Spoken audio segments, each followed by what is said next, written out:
खबर दर्शकों को बता दें, जल्द हो सकती है लापरवाह अफसरों पर कार्रवाई। सीएम योगी ने दिए हैं सख्त कार्रवाई के निर्देश। बहराइच बवाल से जुड़ी बड़ी खबर सामने आ रही है। सीएम योगी ने बहराइच में भड़की सांप्रदायिक हिंसा पर दोषियों पर सख्त कार्रवाई के निर्देश दिए हैं। लापरवाह अफसरों पर कार्रवाई जल्द हो सकती है। स्थानीय पुलिस अधिकारियों पर बड़ी कार्रवाई होगी। एडीजी लॉ एंड ऑर्डर आज भी बहराइच में कैंप करेंगे। बहराइच से लौटने के बाद अमिताभ यश डीजीपी को अपनी रिपोर्ट सौंप देंगे। तो देखिए, सख्त कार्रवाई के निर्देश जारी हुए। एक्शन में सीएम नजर आ रहे हैं। बहराइच में जिस तरह से बवाल हुआ है, रविवार शाम को दुर्गा विसर्जन यात्रा के दौरान जिस तरह से ये सांप्रदायिकता भड़की है, आगजनी हुई, पत्थरबाजी हुई, उसके बाद कहीं ना कहीं तमाम तरह के सवाल उठ रहे हैं। पुलिस पर भी, प्रशासन पर भी, व्यवस्था पर भी सवाल ये भी उठ रहे हैं कि जहां से यात्रा गुजर रही थी मुस्लिम बाहुल्य इलाका, ऐसे में तमाम इंतजामात यहां पर क्यों नहीं किए गए? पुलिस यहां पर पहले से मुस्तैद क्यों नहीं रही? ऐसे में योगी आदित्यनाथ, जो कि उत्तर प्रदेश के मुखिया हैं, खुद नजर बनाए हुए हैं और सख्त कार्रवाई के निर्देश उनकी तरफ से जारी हो चुके हैं। ऐसे में जल्द ही लापरवाह अफसरों पर गाज गिर सकती है, कार्रवाई हो सकती है। देखिए, फिलहाल स्थिति को नियंत्रित करने की कोशिश की जा रही है। इंटरनेट सेवाएं अभी भी बहाल नहीं है यहां पर, और साथ साथ ये भी कहा जा रहा है कि किसी भी तरह से कोई फेक न्यूज जो है वो स्प्रेड ना होने पाए, इसलिए भी इंटरनेट को बंद करने का फैसला लिया गया। तस्वीरें भी आपके साथ हम साझा करें किस तरह की स्थिति यहां पर बन गई थी। ज्यादा इंफॉर्मेशन के लिए हमारे साथ विवेक तिवारी लगातार बने हुए हैं, हमारे सहयोगी। अब विवेक, इस मामले में क्या कुछ अपडेट है आपके पास? जिस तरह से बताया जा रहा है कि सख्त कार्रवाई के निर्देश जारी हो गए हैं और लगातार ये भी जानकारी मिल रही है कि चिन्हित किया जा रहा है उन लोगों को भी जिन्होंने कहीं ना कहीं सांप्रदायिकता भड़काने का काम किया है।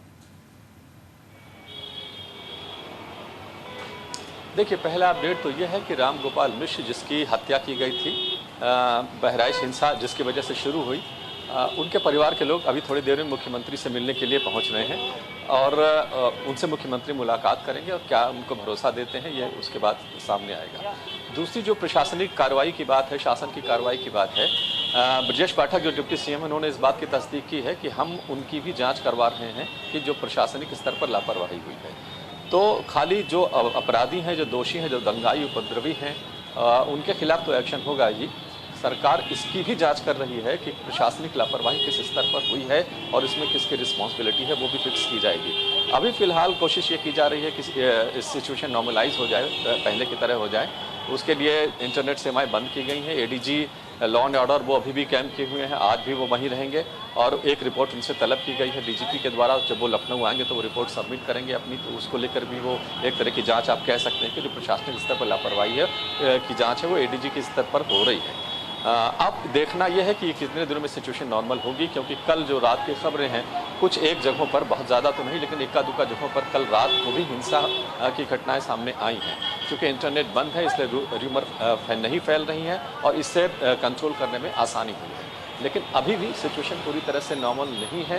टेंशन वहाँ पर बरकरार है। फोर्स वहाँ पर बहुत बढ़ा दी गई है, बाहर से फोर्स भेजी गई है, आरआरएफ भेजी गई है, वहाँ पर पीएससी भेजी गई है, 13 कंपनियाँ और दूसरे ज़िलों की भी फोर्स लगाई गई है। तो कोशिश की जा रही है कि सिचुएशन नॉर्मल हो जाए और जब नॉर्मल हो जाएगी फिर उसके बाद जो प्रशासनिक स्तर पर लापरवाहियाँ की गई हैं उनके लिए रिस्पॉन्सिबिलिटी फिक्स की जाएगी और उनके खिलाफ एक्शन होगा। इस बात के संकेत सरकार की तरफ से दिए गए। बिल्कुल विवेक, इस तरह की कई चश्मदीदों की बाइट भी हमने देखी अलग अलग पोर्टल्स पे भी कि उनके द्वारा कहा गया है कि जब ये पूरी घटना हो रही थी तब कहीं ना कहीं पुलिस अगर हस्तक्षेप करती तो शायद ये बात इतनी ना बढ़ती, लेकिन उस वक्त पुलिस जो है मूक दर्शक बनी रही। एक तो पहले ही व्यवस्थाओं में कहीं ना कहीं हमने देखा कोताही बरती गई, वो व्यवस्थाएं नहीं हुई जो जरूरी होनी चाहिए थी, और उसके बाद अगर उस वक्त भी पुलिस का हस्तक्षेप होता, वो एक्टिवनेस नजर आती है जो जिस तरह से आप ग्राउंड लेवल पर जाकर नजर आ रही, तो शायद स्थिति इतनी बड़ी ना होती। देखिए, इसमें कोई शक नहीं है कि जो स्थानीय प्रशासन है उसने कंट्रोल करने की कोशिश नहीं की, उसने पहले से एंटिसिपेट नहीं किया कि क्या होने जा रहा है।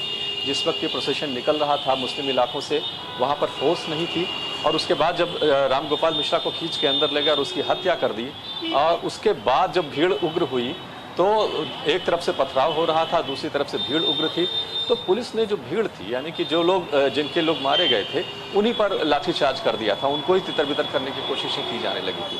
तो जबकि वहाँ पर उस प्रोसेशन में जब वो मुस्लिम इलाकों से गुजर रहा था, बहुत फोर्स वहाँ पर ज़रूरत थी रखने की, लेकिन वो नहीं लगाई गई। शायद एक तो बड़ी वजह ये सामने आ रही है। दूसरी ये है कि पहले से रूट फिक्स किए जाने चाहिए थे कि जिन इलाकों में इस तरह की टेंशन हो सकती है वहाँ से प्रोसेशन को गुजरने ना दिया जाए, दूसरा कोई रूट दिया जाए। इस पर भी बहुत काम नहीं हुआ है। तो ये सारी चीज़ें हैं जो लापरवाही की जद में आ रही हैं, और जब रिपोर्ट सबमिट की जाएगी तब उसके बाद सारी चीज़ें साफ होंगी। लेकिन सरकार इस बात को लेकर बहुत सख्त है कि न केवल दोषी और उपद्रवियों पर कार्रवाई हो, बल्कि प्रशासनिक अफसरों जिनकी लापरवाही की वजह से इतनी बड़ी घटना हो गई, उनके खिलाफ भी एक्शन लिया जाए।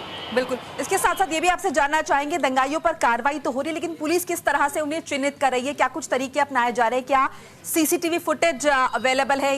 जिस तरह का ये इलाका यहाँ पर आए उनकी मदद से ऐसा हो रहा है कि क्या कुछ तरीके अपनाए जा रहे हैं? देखिए, सीसीटीवी उस इलाके में बहुत ज़्यादा नहीं है। बहराइच वैसे भी बहुत पिछड़ा ज़िला उत्तर प्रदेश का माना जाता है, और मैसी जो उसकी एक तहसील है जहाँ पर ये सारी घटना हुई है वो थोड़ा और पिछड़ा है।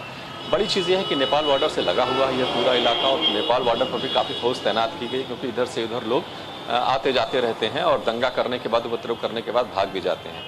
तो जो चिन्हित करने की प्रक्रिया है उसमें एक तो बहुत सारे वीडियोज़ वायरल हुए हैं, उनको देखा जा रहा है। जो स्थानीय लोग हैं उनसे पूछताछ की जा रही है, बातचीत की जा रही है।